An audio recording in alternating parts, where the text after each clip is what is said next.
Have you heard of the Mexican Fisherman?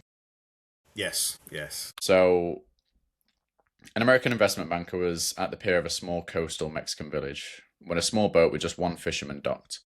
Inside the small boat, there were several large yellowfin tuna. The American complimented the Mexican on the quality of his fish and asked how long it took to catch them. The Mexican then replied, "Only a little while." The American then asked, "Why didn't he stay out longer and catch more fish?"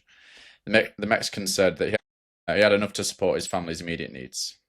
The American then asked, "But what do you do with the rest of your time?" The Mexican fisherman then said, "I sleep late, fish a little, play with my children, take siestas with my wife, Maria, stroll into the village each evening where I sip wine and play guitar with my amigos. I have a full and busy life." The American scoffed. "I'm a Harvard MBA and I could help you. You should spend more time fishing with the proceeds, buy a bigger boat. With the proceeds from the bigger boat, you could buy several boats. Eventually, you would have a fleet of fishing boats. Instead of selling your catch to a middleman, you would sell directly to the processor, eventually opening your own cannery. You would control the product processing and distribution. You would need to leave this small coastal fishing village and move to Mexico City, then LA, and eventually New York City, where you will run your expanding enterprise." The Mexican fisherman asked, "But how long would all this take?" To which the American replied, 15 to 20 years. "But what then?" asked the Mexican. The American laughed and said, "That's the best part. When the time is right, you would announce an IPO and sell your company stock to the public and become very rich. You would make millions." "Millions. Then what?" The American said, "Then you would retire, move to a small coastal fishing village where you would sleep late, fish a little, play with your kids, take siestas with your wife, stroll to the village in the evenings where you could sit wine and play a guitar with your amigos." The proven loop. Exactly that, mate. That's it. Yeah. Why are we so susceptible to these things that like this Mexican wasn't, clearly. Good on him. But why is it when we're on a high and we're sort of achieving what we want to achieve, it's very, and from my point of view, it's very hard to look back and go, I have to intentionally look back and go, fuck, this is everything you wanted. What are you doing? Like, you've got it. You've got everything you wrote down. You've got everything you wanted. Why do we continue to push? I think there's a few ways of explaining that. I think the number one way is probably it's cultural. It's a capitalistic mindset. More. We're brought into it. Like, we're brought into it in the Western world that, you need to work hard. You need to earn a good salary. You need to go to university. You need to do this.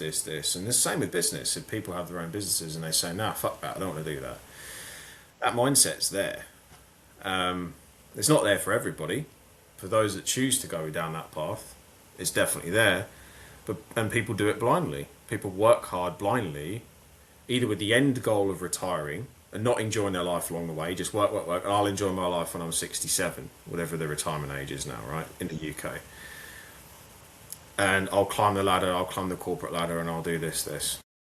And the same with business. I started a business. I started the business to get rich and to be an entrepreneur and to, yeah, but that's cool. Like, I again, applaud you for doing that. But why?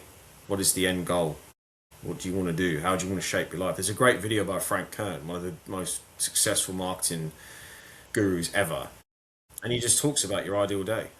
And I think it's like a 2-hour video that he did, God knows when, maybe in the early 2000s, designing your ideal day.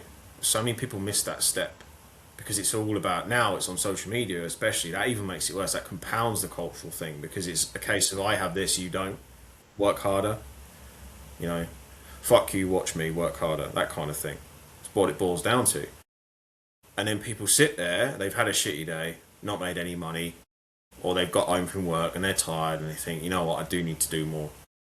Nothing wrong, again, with that work mindset. But doing it blindly is the problem. That will ruin you. It's walking a tightrope with a blindfold on. You can't see the end goal. But, props to you for walking a tightrope, having the balls to do so. You don't know where you're going. You don't know how you're going to do it. You may have the idea in your head. You may have the sales skills of Alex Hormozy. You may have the marketing skills of Frank Kern. But what is that going to lead to for you? How do you want, when you have the business, where are you going to take it? And then around that, how are you going to have your life? And the mistake people make, to sum it all up, mate, is they build their life around their business. They don't build the business around their life.